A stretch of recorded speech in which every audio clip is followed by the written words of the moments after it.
नमस्कार दोस्तों, केसी ज्ञान मंच में आपका स्वागत है। दोस्तों, आज हम लोग इम्पोर्टेंट टॉपिक कवर करने जा रहे हैं। ये है आपका राष्ट्रपति प्रेसिडेंट, है ना। ये संविधान के भाग 5 के अंतर्गत ये राष्ट्रपति आता है और भाग 5 जो है आपका संघ कहलाता है।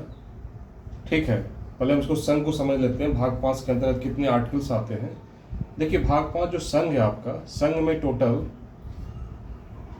ये 52 से लेकर 151 आर्टिकल जो है संघ में, जो भाग 5 है उसके अंतर्गत आता है। इसके 3 प्रकार हैं, 3 टाइप्स हैं। पहला आप जानते हैं कार्यपालिका। कार्यपालिका, दूसरा होता है विधायिका,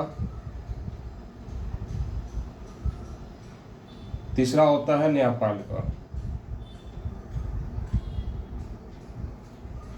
और एक है सीएजी जो 148 से 151 के अंतर्गत आता है। और बाकी जो कार्यपालिका है दोस्तों, ये है आपका 52 से लेकर 78 आर्टिकल तक आपका क्या कहलाता है, कार्यपालिका।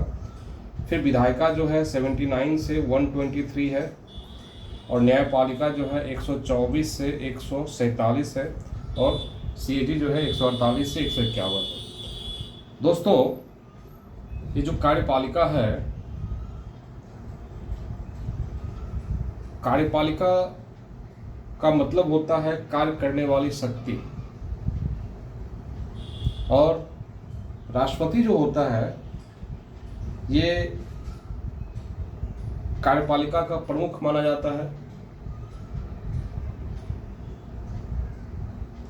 इसको आप ऐसे समझिए कि जो कार्यपालिका है, कार्यपालिका के अंतर्गत जो है क्या क्या आता है। जैसे 52 से 62 आपका हो गया राष्ट्रपति,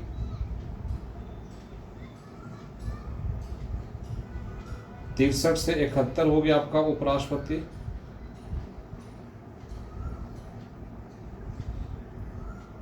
फिर आपका 74 से 75 ये हो गया मंत्री परिषद और प्रधानमंत्री, मंत्री परिषद और प्रधानमंत्री। फिर आपका हो गया 76 से 76 आपका ये हो जाता है आपका दोस्तों अटॉर्नी जनरल, जिसको महान्यायवादी कहा जाता है। भारत सरकार का वकील कहा जाता है। इसको कह सकते हैं आप भारत का महान्यायवादी।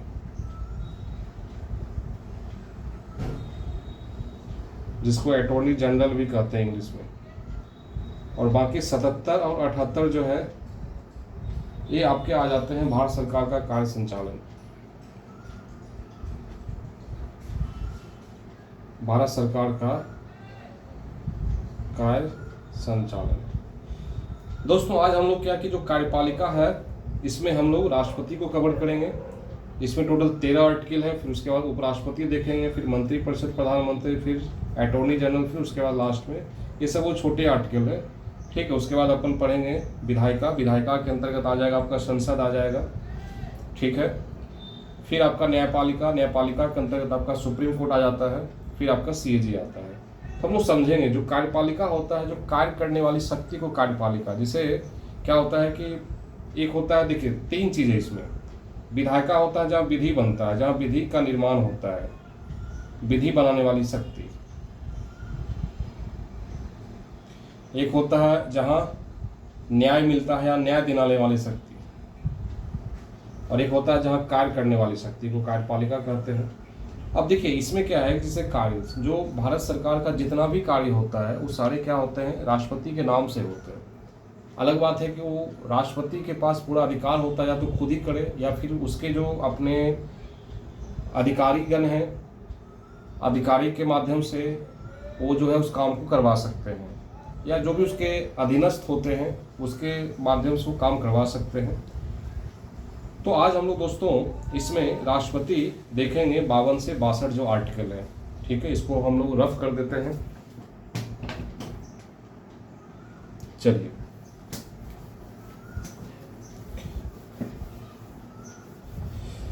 देखिए राष्ट्रपति में जो पहला आर्टिकल है ये है 52। 52 बोलता है कि भारत का एक राष्ट्रपति होगा। 52 क्या बोलता है कि भारत का एक राष्ट्रपति होगा, और राष्ट्रपति का पद जो है कभी खाली नहीं रह सकता है ना। वो मैं आपको डिटेल बताऊंगा आगे कि जो भी उसमें आर्टिकल आगे होगा उसके अकॉर्डिंग मैं बताऊंगा कि ऐसा कौन सा आर्टिकल है जिसके तहत ये प्रावधान है। तो आप ये समझिए कि जो 52 आर्टिकल है, 52 ये कहता है 52 कि भारत का एक राष्ट्रपति होगा, भारत का एक राष्ट्रपति होगा।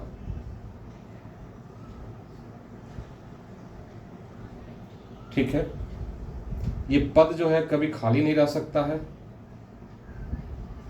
पद कभी खाली नहीं रह सकता है। फिर उसके बाद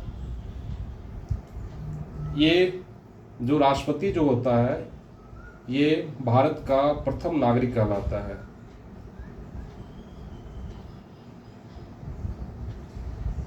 ये भारत का प्रथम नागरिक कहलाता है। ठीक है दोस्तों, चलिए जो 52 आर्टिकल है वो क्या बोलता है कि भारत का एक राष्ट्रपति होगा। ठीक है, पद कभी खाली नहीं रह सकता है।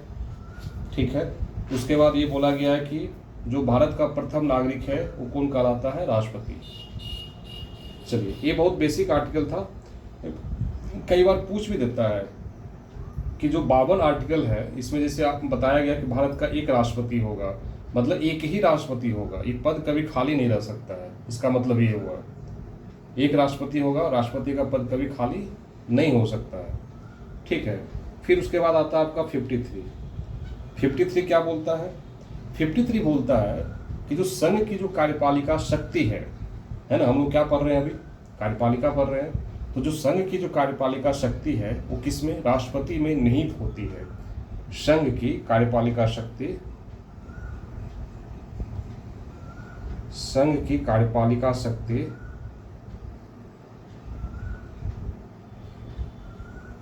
राष्ट्रपति में निहित होती है।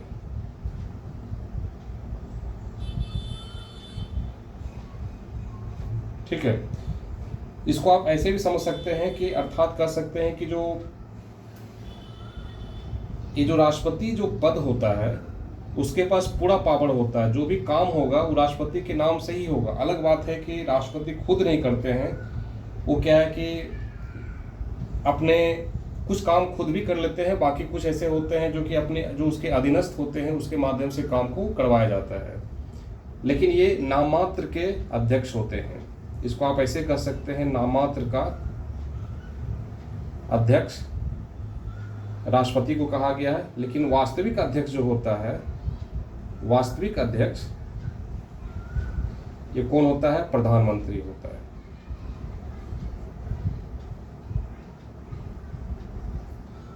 ठीक है, 53 क्या बोलता है 53, जो संघ की जो कार्यपालिका शक्ति है वो राष्ट्रपति में निहित है। ठीक है, और राष्ट्रपति जो है इस शक्ति का प्रयोग या तो खुद से ही करेंगे या फिर अपने अधीनस्थों के माध्यम से करेंगे। और राष्ट्रपति को कार्यपालिका का अध्यक्ष कहा जाता है। ये बस नाममात्र के अध्यक्ष होते हैं, लेकिन वास्तविक अध्यक्ष जो होता है कौन होता है, प्रधानमंत्री होता है।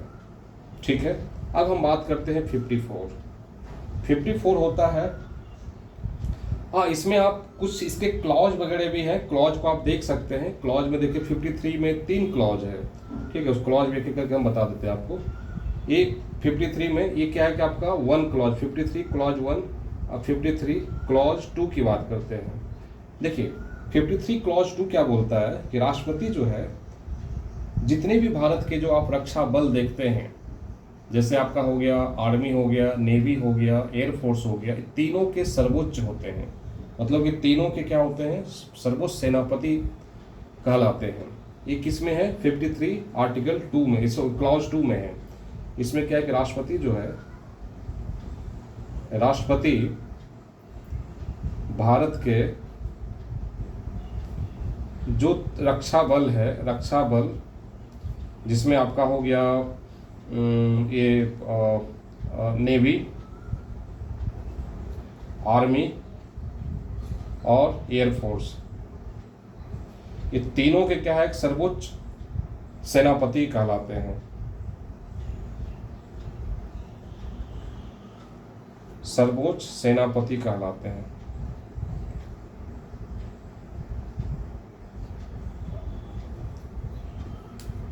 ठीक है, उसी तरह से होता है 53 क्लॉज 3। 53 क्लॉज 3 कहता है कि संसद जो है, देखिए होता क्या है कि राष्ट्रपति के पास, इसमें देखिए क्या कहा गया कि राष्ट्रपति के पास जो है ये सारा काम कर सकते हैं, लेकिन या तो खुद ही करेंगे या फिर अभी अधीनस्थों के माध्यम से करवाएंगे काम।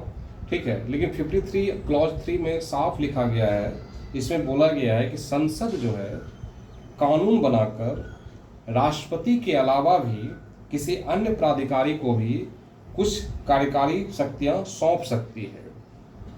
मतलब संसद जो है, संसद कानून बनाकर राष्ट्रपति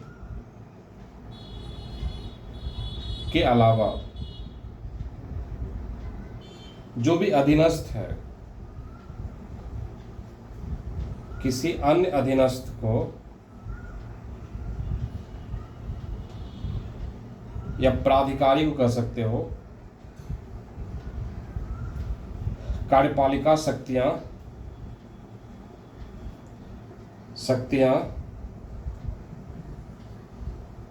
सौंप सकती है।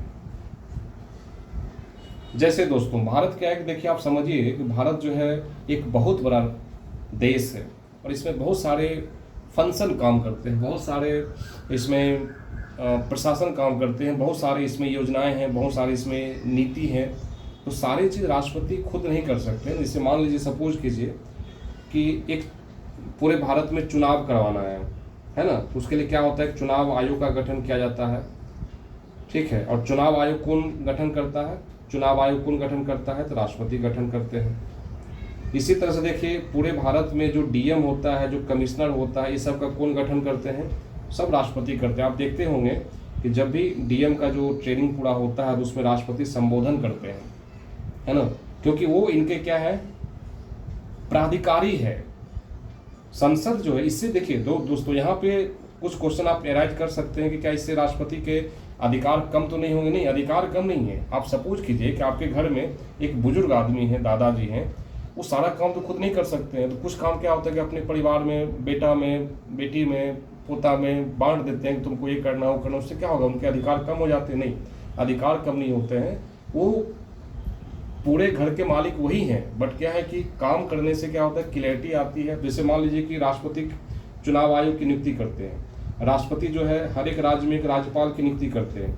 इसका काम ही यही है कि यहाँ सुचारू ढंग से इसके पूरे लॉ एंड ऑर्डर को मेंटेन करना, सुचारू ढंग से प्रशासन को चलाना, है ना। जैसे आप देखते हैं डीएम, कमिश्नर, ये सब कौन होता है, कौन नियुक्ति करते हैं, ये सब क्या होता है, जब ये ट्रेनिंग पूरा करते हैं तो राष्ट्रपति संबोधित करते हैं। ये सब कौन है, संसद जो है, ये आप 53 क्लॉज 3 के अंतर्गत आता है। संसद जो है कानून बनाकर राष्ट्रपति के अलावा कोई अन्य जो है प्राधिकारी है ना, उसको जो है कार्यपालिका शक्तियां सौंप सकती है। ये आपका कौन क्या हो गया, 53 क्लॉज 3 के अंतर्गत। अब हम लोग बहुत इंपॉर्टेंट चीज देखेंगे, ये है आपका राष्ट्रपति का निर्वाचक मंडल। इसको रख कर लेते हैं। चलिए,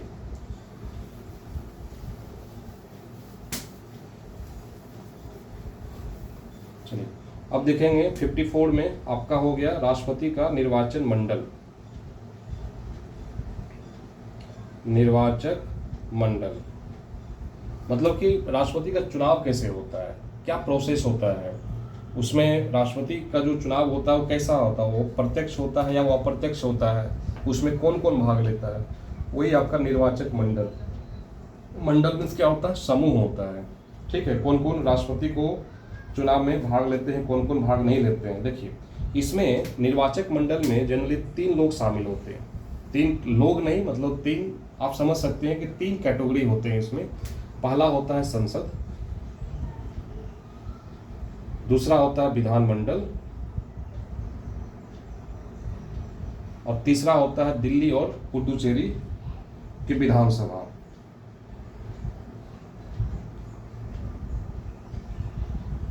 दिल्ली और पुडुचेरी की विधानसभा। देखिए दोस्तों, जो निर्वाचक मंडल है ना, इसमें सिर्फ और सिर्फ निर्वाचित सदस्य ही भाग लेते हैं, मनोनीत सदस्य भाग नहीं लेते हैं।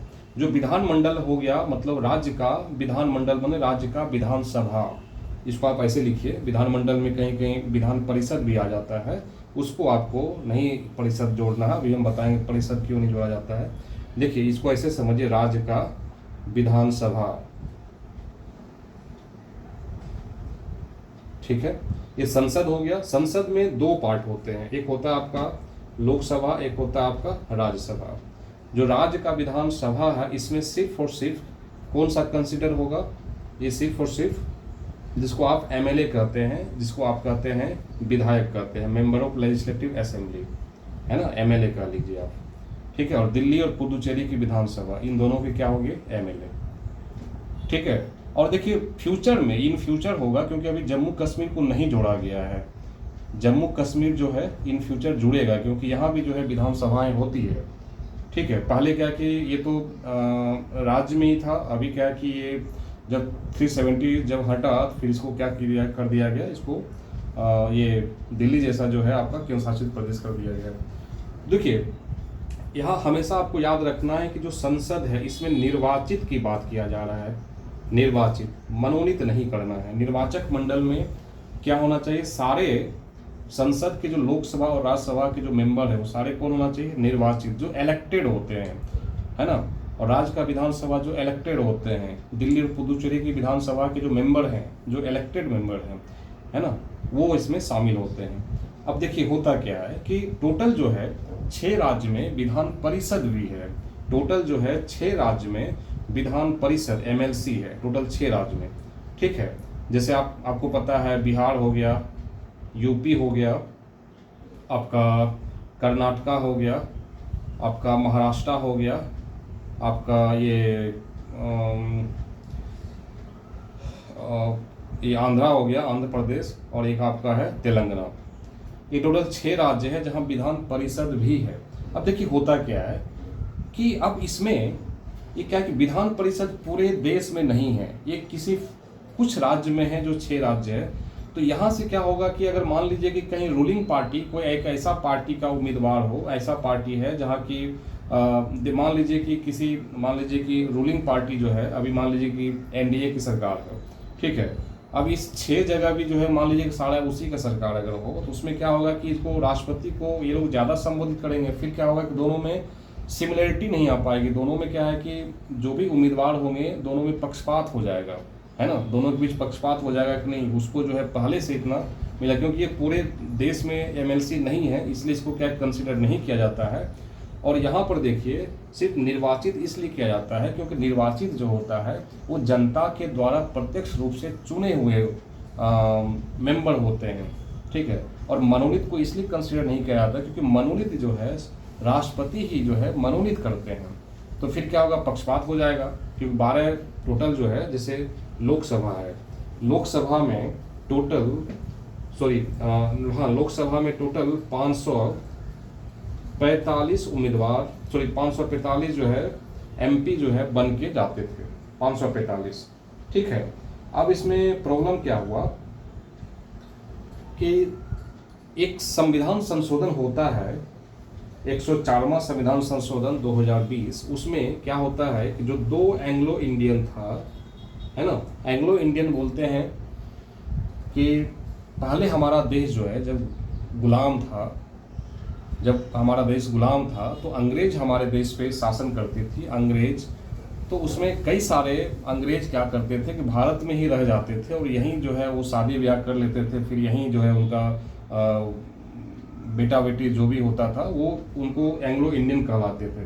कहने का मतलब है कि एक माता पिता में से कोई एक भारतीय होंगे और एक विदेशी होंगे, है ना, उसको एंग्लो इंडियन कहा जाता था। पहले क्या की परंपरा थी कि ये लोग, अब जैसे कि पहले बहुत ज़्यादा संख्याएं हुआ करती थी एंग्लो इंडियन की, तो संविधान में इनको एक जगह मिला था, लेकिन बाद में फिर इनकी कभी ज़रूरत अब पड़ी नहीं, क्योंकि अब तो कोई ज़रूरत ही नहीं इसका। तो इसको अभी 4वां संविधान संशोधन हुआ था जिसमें इसको हटा दिया गया है 2020 के माध्यम से।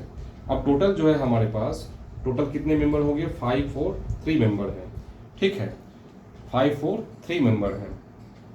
ये कैसा है, ये है आपका इलेक्टेड मेंबर है, इलेक्टेड मेंबर है। और राज्यसभा में टोटल उम्मीदवार जो है, टोटल कितने हैं, 245। 245 में से 12 क्या है काका आपका, 12 जो है आपका नॉमिनेटेड है। नॉमिनेटेड हमेशा ये जो है राष्ट्रपति जो है कला को और साहित्य, विज्ञान, इन सब में जो है 12 लोगों को नॉमिनेट करके राज्यसभा भेजती है राष्ट्रपति। तो 12 तो आप ऐसे हटा दीजिए, बचा कितना, इसमें से 12 घटाएंगे कितना बचेगा, 233 बचेगा। तो ये इधर हो गया 233 आपका निर्वाचित इलेक्टेड मेंबर, और इधर हो गया 543। अगर आप इन दोनों को जोड़ेंगे तो आपका आ जाएगा 776, है ना। तो 776 टोटल एमपी क्या है आपका, इलेक्टेड है। ठीक है। उसी तरह से जब आप टोटल, जैसे टोटल कितना विधानसभा है, टोटल जो है आपके राज्य है 28, तो 28 विधानसभा है। और जब आप टोटल जोड़ेंगे विधानसभा को, टोटल मेंबर को जोड़ेंगे तो आपको प्राप्त होगा 4120। ठीक है। और दिल्ली में जो है आपके एमएलए हैं 70 और पुडुचेरी में कितने हैं 30। जब आप इन दोनों को जोड़ेंगे टोटल हो जाएगा 100, और इन दोनों का टोटल जोड़ने के बाद आपके पास टोटल कितने हो जाएंगे, 4220। 4220 क्या हो गया आपका, एमएलए हो गया, है ना। जिसमें 100 आपका दिल्ली और पुडुचेरी मिला के हुआ। और ये जो राज्य का जो विधानसभा है, ये टोटल 28 राज्य है, उस 28 राज्य के टोटल जब आप एमएलए को जोड़ेंगे तो आपको कितने मिलेंगे, 4120। इस तरह से इतने लोग जो है जनरली अपना वोट, अपना बैलेट पेपर के माध्यम से अपना मत जो है राष्ट्रपति को देते हैं। ठीक है, समझ में आ गया इन चीज़ को। चलिए अब हम इसको समझेंगे कि जो 74 जो हुआ है, ये तो आपका निर्वाचक मंडल था कि कौन कौन भाग लेता है निर्वाचन की प्रक्रिया में, किनका किनका योगदान होता है, कौन कौन से मेंबर जो है निर्वाचन प्रक्रिया में भाग लेते हैं। तो हमेशा आपको याद रखना है कि मनोनीत जो होता है नहीं भाग लेता है, और विधान परिषद के भी कोई सदस्य जो है भाग नहीं लेता है। सिर्फ और सिर्फ निर्वाचित सदस्य होता है लोकसभा और राज्यसभा के। और फिर 28 राज्य जो हैं उसके सारे एमएलए होते हैं। और दिल्ली और पुडुचेरी, दिल्ली में टोटल 70 एमएलए हैं और पुडुचेरी में 30 है। ये सब भी जो है आपके राष्ट्रपति के निर्वाचन में भाग लेते हैं। ठीक है दोस्तों, अब हम करेंगे 55। चलिए अब इसको बहुत डिटेल से बढ़िया समझते हैं। 55 समझना बहुत जरूरी है दोस्तों, बहुत अच्छा कॉन्सेप्ट है 55। 55 कहता है कि राष्ट्रपति के चुनाव की प्रक्रिया क्या है। राष्ट्रपति चुनाव की प्रक्रिया, ठीक है।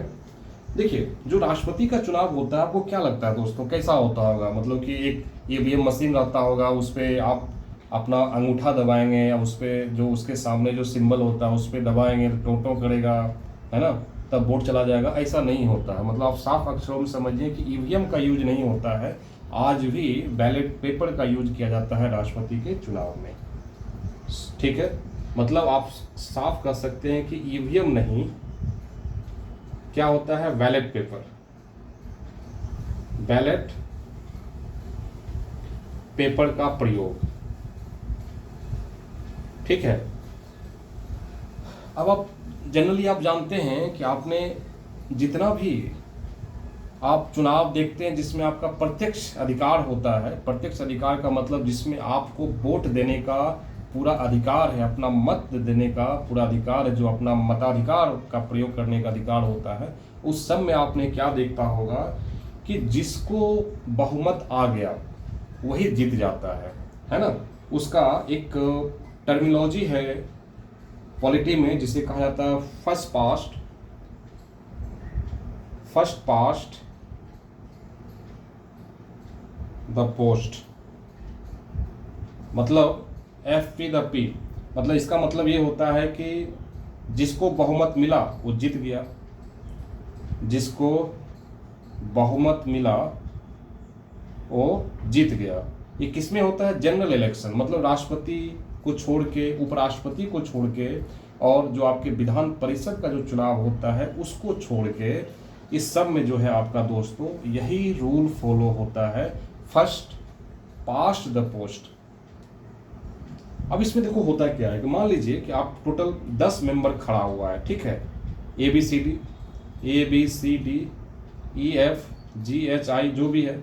अब मान लीजिए कि ए को मिला 20% वोट, बी को मिला है 15%, सी को मिला है 10%, डी को मिला है 10%, ई को मिला है 10%,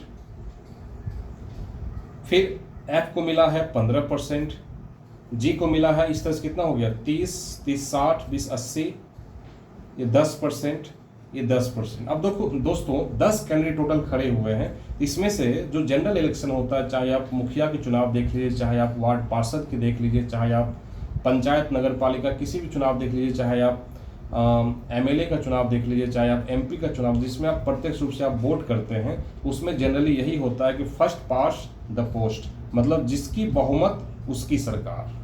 उसमें ये नहीं देखा जाता है कि आपका 50% से अबव होना चाहिए। अभी मैं आपको उस चीज़ पे बताऊंगा जो राष्ट्रपति के साथ, राष्ट्रपति के चुनाव की जो प्रोसेस होता है उसमें ऐसा होता है।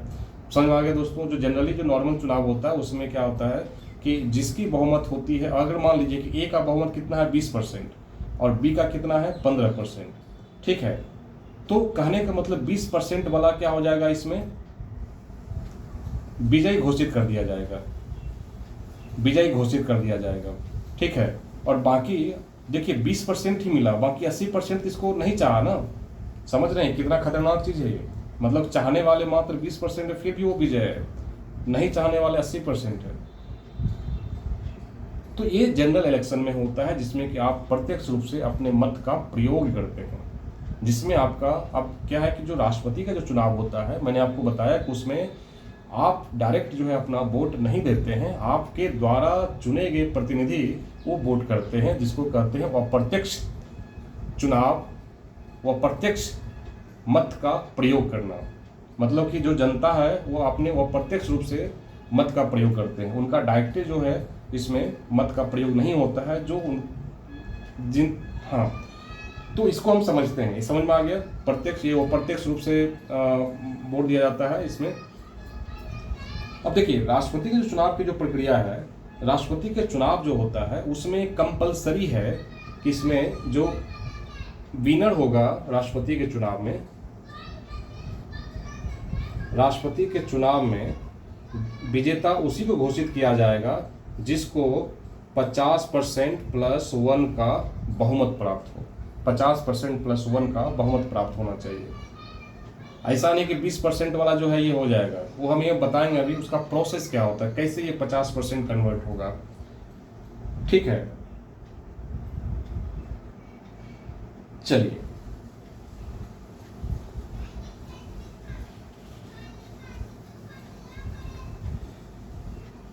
देखिए दोस्तों, पहले क्या होता है कि जो राष्ट्रपति का जो चुनाव हुआ करता था, मतलब हुआ करता अभी भी है, इसको थोड़ा सा इसको रफ कर देते हैं। फर्स्ट पार्ट वाला सिस्टम जो है, फर्स्ट पास्ट द पोस्ट वाला सिस्टम राष्ट्रपति के चुनाव में वैलिड नहीं है। इसमें वैलिड क्या है, इसमें जो होता है एक अनुपातिक प्रतिनिधित्व प्रणाली के द्वारा जो है एकल संक्रमणीय मत के आधार से जो है ये क्या होता है, इसका चुनाव कराया जाता है। इसको कहते हैं अनुपातिक प्रतिनिधित्व के द्वारा, अनुपातिक प्रतिनिधित्व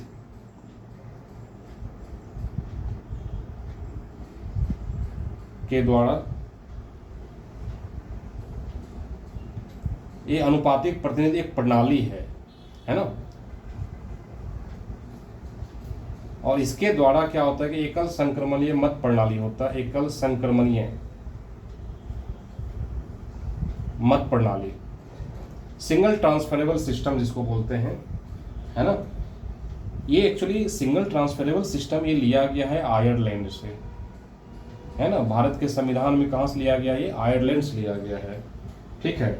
और एक चीज़ और याद रखना है कि जो राष्ट्रपति का जो चुनाव होता है वो गुप्त मतदान के द्वारा होता है। इसमें ऐसा नहीं कि आप बैलेट पेपर में आप डालेंगे, जो बैलेट पेपर में जो आप किसी का नाम डालते हैं तो पूरा आपको दिखाना है कि देखो हम इसमें कर रहे हैं चुनाव, तब फिर क्या होगा, आपका वोट जो होगा इनवैलिड हो जाएगा। ऐसे केस जो है 2 बार आया था, एक बार लालू यादव ने किया था और एक बार मुलायम सिंह यादव ने किया था, ठीक है।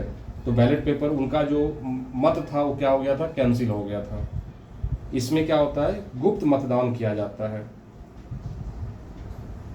गुप्त मतदान किया जाता है। ठीक है, अब देखिए अनुपातिक प्रतिनिधित्व प्रणाली क्या कहता है, इसको जरा समझते हैं कि इसमें अनुपातिक प्रतिनिधित्व प्रणाली क्या होता है कि एक प्रोपोर्शनेट वैल्यू से क्या होता है कि इसको रिलेट किया जाता है। ठीक है, अब उसी में एक होता है एकल संक्रमणीय मत प्रणाली, मतलब कि आपका जो आपने जो वोट दिया, आपकी वोट जो है, आपने जो मत का प्रयोग किया, वो आपका क्या होगा, वो खराब नहीं जाएगा। कैसे, देखिए मान लीजिए कि 4 उम्मीदवार है, ए बी सी और डी। ठीक है, इसमें हमेशा प्रायोरिटी दी जाती है, 4 उम्मीदवार है। अब देखिए इसमें मान लेते हैं कि एक टोटल, तो आपके पास टोटल कितना था, आपको मैंने बताया टोटल कितने उम्मीदवार हैं, उसमें शायद कुछ लगता है,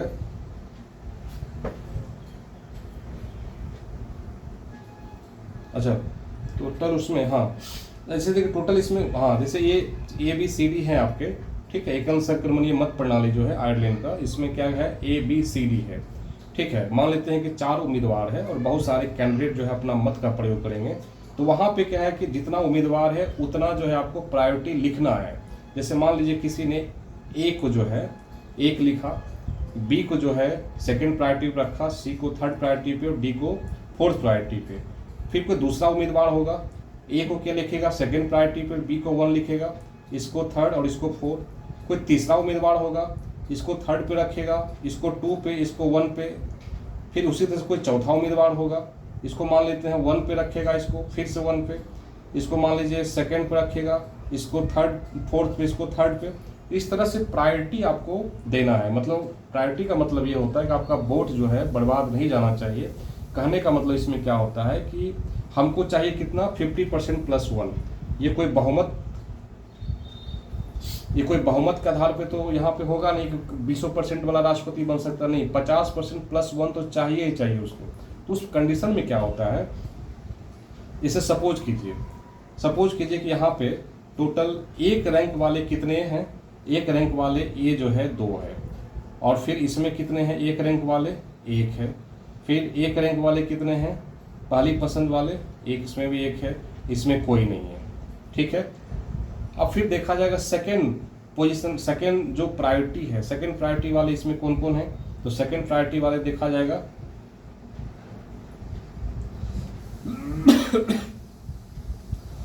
1 है सेकंड प्रायोरिटी, इसमें 1 है, इसमें सेकंड प्रायोरिटी आपके 2 हो गए।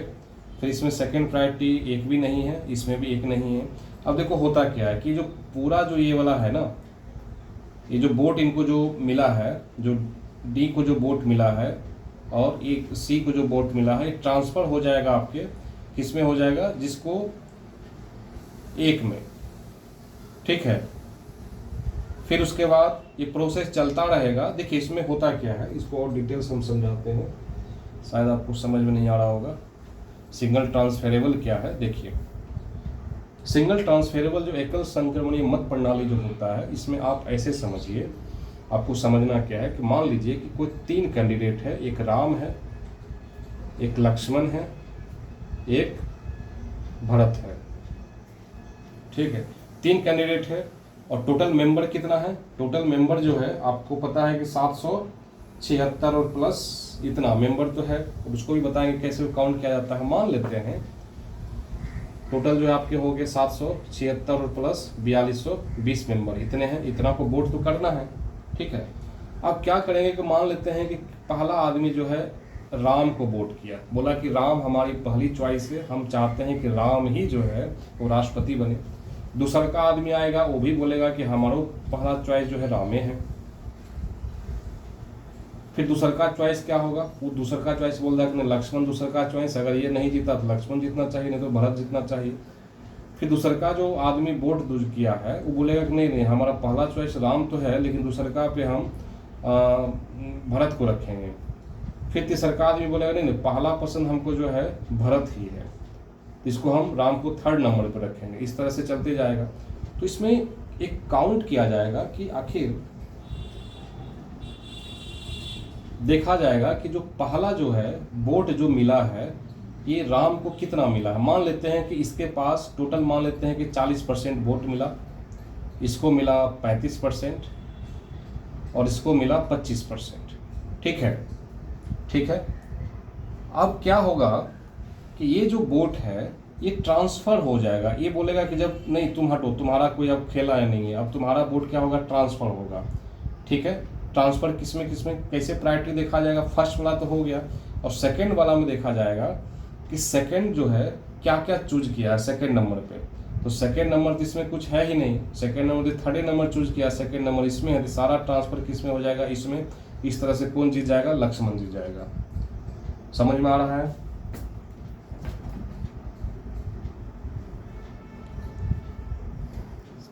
यही था हमारा एक सिंगल ट्रांसफरेबल सिस्टम, मतलब कि इसमें आपको इसके चुनाव में ये देखा जाता है कि आपका 50% +1 होना ही चाहिए, तभी आप जो है विजेता घोषित किए जाएंगे। अब इसमें जो वोट का वैल्यू कैसे निकाला जाता है, जैसे मान लीजिए एमएलए के मत का मूल्य कैसे काउंट करते हैं, एमएलए के मत का मूल्य। इसमें दोस्तों एक बार हमारा देश जब एक बार जनगणना पे काम कर रही थी 1971 में, उसी समय जो है 2026 तक के लिए जनसंख्या को इसमें काउंट किया गया था कि 2026 तक की जनसंख्या को आपको यही 1971 के आधार पर जो है एमएलए के वोट का वैल्यू आपको काउंट करना है, जिसका फॉर्मूला होता है एमएलए के मत का मूल्य बराबर राज्य की कुल जनसंख्या बटे एमएलए के निर्वाचित सदस्य आई इंटू 1/1000। अब दोस्तों कुल जनसंख्या जो है ना, अभी का जनसंख्या हमें नहीं काउंट करना है, ये करना है 1971 वाला जनसंख्या। ठीक है, उसी के आधार पे जो है इसको काउंट करना है। अब मान लीजिए कि हम बिहार की बात कर रहे हैं, तो बिहार में जो 1971 में जो जनसंख्या होगा वो लिखेंगे, डिवाइडेड बाय एमएलए के निर्वाचित सदस्य कितना है, 243 है। फिर इसको 1/1000 से डिवाइड करेंगे, तो जो भी वैल्यू आएगा वो एक एमएलए का वैल्यू आएगा। उसी तरह से उसको 243 से क्या करेंगे, फिर उसको मल्टीप्लाई करेंगे। मान लीजिए कि इसको करने के बाद x आया, फिर आपका बिहार का टोटल कितना हो गया, 243x हो गया। इसी तरह से सभी राज्य का निकालेंगे हम। ठीक है, फिर उसके बाद निकलेगा आपका एमपी के मत का मूल्य, एमपी के मत का मूल्य। तो इसमें देखेंगे सभी राज्यों के एमएलए का मत का मूल्य क्या है, टोटल राज्य जो 28 राज्य हैं, ठीक है, सबको जोड़ेंगे इसमें, सभी राज्यों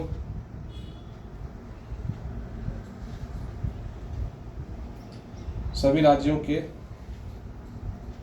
सिर्फ यहाँ राज्य का मतलब सिर्फ 28 ही नहीं, जो दिल्ली और वो है पुडुचेरी वो भी भाग लेता है। ठीक है, सभी राज्यों के एमएलए के मत का मूल्य सबको जोड़ दीजिए, और टोटल जो है आपका क्या होना चाहिए, एमपी होना चाहिए, है ना। ये आपका हो जाएगा टोटल एमपी का मतलब इसमें हो गया लोकसभा और राज्यसभा के इलेक्टेड मेंबर। ठीक है, तो ये आपका एमपी का मूल्य हो जाएगा, निकल जाएगा। फिर उसको आप क्या करना है, जैसे टोटल कितना 776 एमपी है ना, 543 और 233। ठीक है, इसको आप जोड़िएगा 776 हो जाएगा, तो फिर इसमें मल्टीप्लाई कीजिएगा तो आपका टोटल एमपी हो गया। इसी तरह से इसका क्या कि वैल्यू काउंट करके वहाँ पे किया जाता है। ठीक है, आप देखते होंगे कि जब भी इसका रिजल्ट आता है तो लाखों में जो वोटिंग आता है, देखिएगा कोई 5 लाख समथिंग, 4 लाख समथिंग, इस तरह से इसका रिजल्ट आता है। मतलब आपको लगता होगा इतना आदमी कैसे, मतलब इतना एमपी तो है नहीं, फिर इतना वोट का वैल्यू कैसे हो गया। तो इसी प्रोसेस से उसको निकाला जाता है। अगर एमएलए के वैल्यू निकालना है तो टोटल राज्य की कुल जनसंख्या कितना है, ये कब का हमें काउंट करना है, 1971 की उस समय जो जनसंख्या थी वही लेना है, और उसके बाद एमएलए के जो निर्वाचित सदस्य हैं उस राज्य की आई इंटू डिवाइडेड बाय करना है 1/1000 से।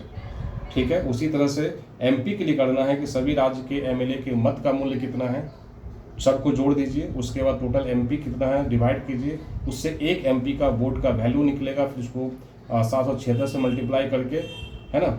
अब मल्टीप्लाई नहीं करना है, जैसे कि मान लीजिए कि एक एमपी ने दिया उसका ये वैल्यू काउंट कर लेना है, दूसर का दिया फिर उसका काउंट करना है, तीसर का दिया उसका काउंट करना है, इस तरह से करना है। मल्टीप्लाई क्यों करना है, उसी तरह से एमएलए के, मान लीजिए एमएलए दिया अपना एमएलए दिया, उसका जो वैल्यू होगा वो लिखा जाएगा, फिर वैल्यू होगा वो लिखा जाएगा। इस तरह से इसको सॉल्व किया जाता है। ठीक है, चलिए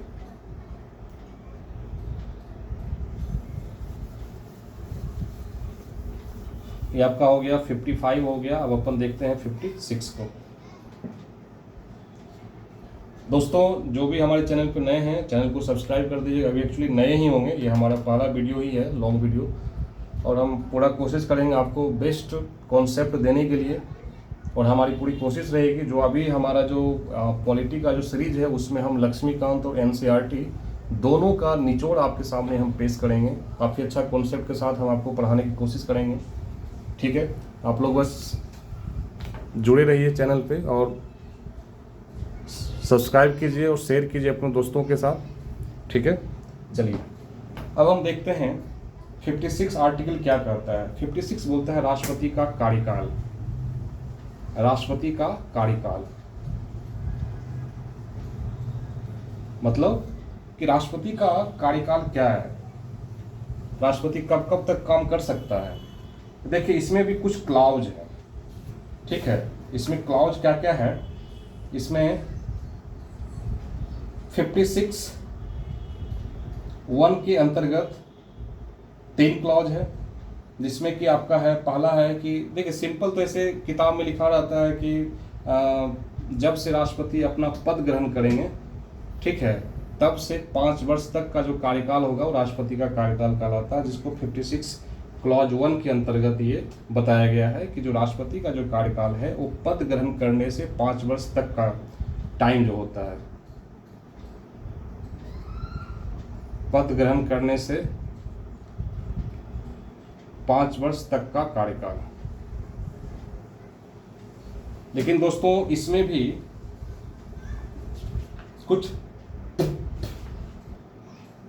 भी दोस्तों एक क्लॉज है, 56 क्लॉज 1 सब क्लॉज सी है।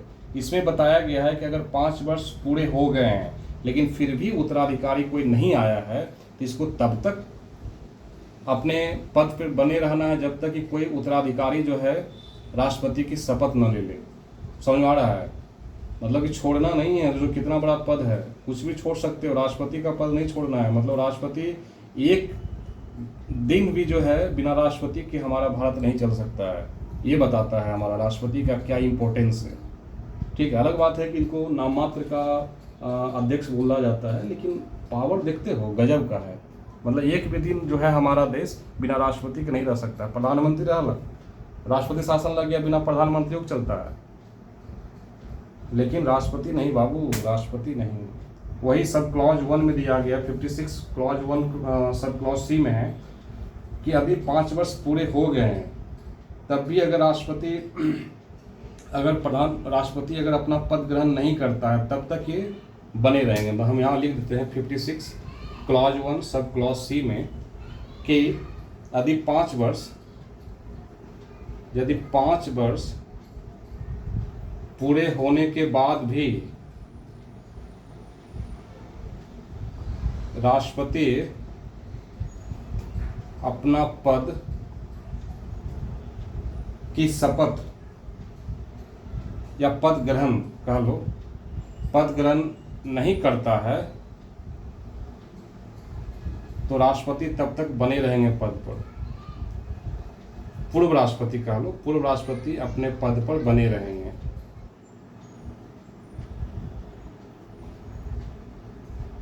मतलब ये पद खत्म, कहा जाता है कि भारत जो है बिना एक भी दिन जो है राष्ट्रपति के नहीं रह सकता है। सोचो कितना पावरफुल पोस्ट है। ठीक है, अब जो राष्ट्रपति का जो कार्यकाल है ना दोस्तों, अब इसमें कुछ क्लॉज है। क्लॉज तो मैंने बताया 56(1). अब इसी में कुछ है ऐसे कि राष्ट्रपति का कार्यकाल कभी मान लीजिए इस्तीफा की वजह से खत्म हो जाता है, इस्तीफा की वजह से, है ना, इस्तीफा की वजह से, या फिर मान लीजिए कि महाभियोग आ जाता है। महाभियोग में अलग से बताऊंगा 61 में, इसका अलग से मैं आपको बताऊंगा महाभियोग कैसे लगाया जाता है, इसका क्या प्रोसेस होता है। अभी समझिए इस्तीफा जो है, कभी कभी क्या होता है कि राष्ट्रपति को लगता है कि दो हमको अब नहीं काम करना, हमारा स्वास्थ्य सही नहीं है। जैसे राजेंद्र बाबू लगातार 2 बार राष्ट्रपति बने हैं बाबू, अभी तक भारत के इतिहास में सिर्फ राजेंद्र बाबू ही जो है लगातार 2 बार राष्ट्रपति रह चुके हैं। उन्होंने जो है इस्तीफा दिया था, उनके ऊपर कोई महाभियोग नहीं चलाया गया था, ना ही उसे किसी तरह से दंडित किया गया था।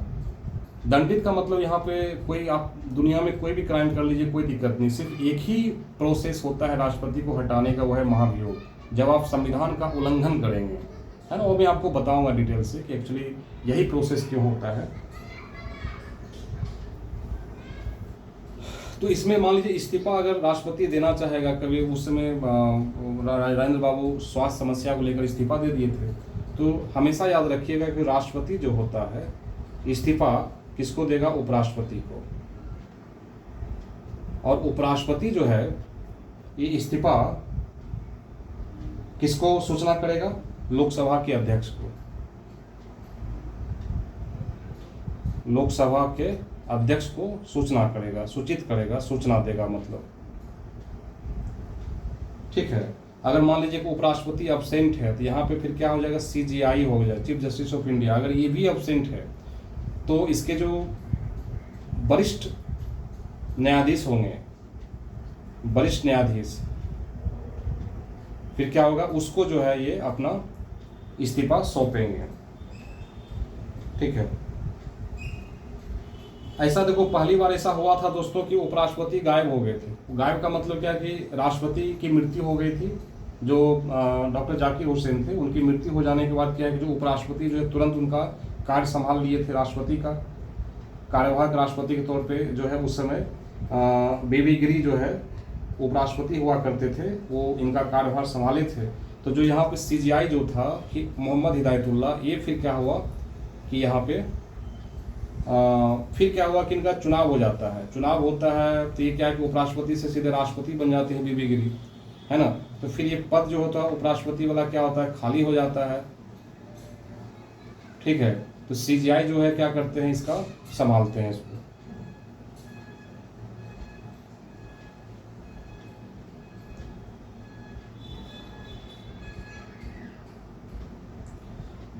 ठीक है, चलिए अब देखो महाभियोग हम अलग से पढ़ाएंगे, 61 के अंतर्गत आता है। इसमें हम आपको डिटेल से पढ़ाएंगे कि एक्चुअली प्रोसेस क्या होता है, कैसे महाभियोग लगाया जाता है, क्या क्या कंडीशन होता है महाभियोग। इसमें बहुत इंपॉर्टेंट है, इसमें क्वेश्चन पूछे जाते हैं, इसको छोड़ना नहीं है, ठीक है।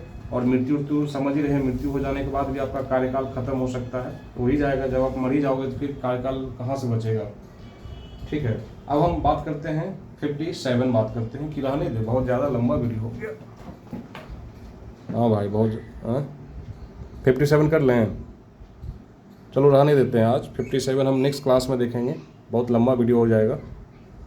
चलिए आज के लिए बहुत बहुत धन्यवाद। जो भी बच्चे नए हैं चैनल पे हैं सब्सक्राइब कीजिए, बहुत अच्छा से हम लोग पढ़ाने वाले हैं। चलिए धन्यवाद।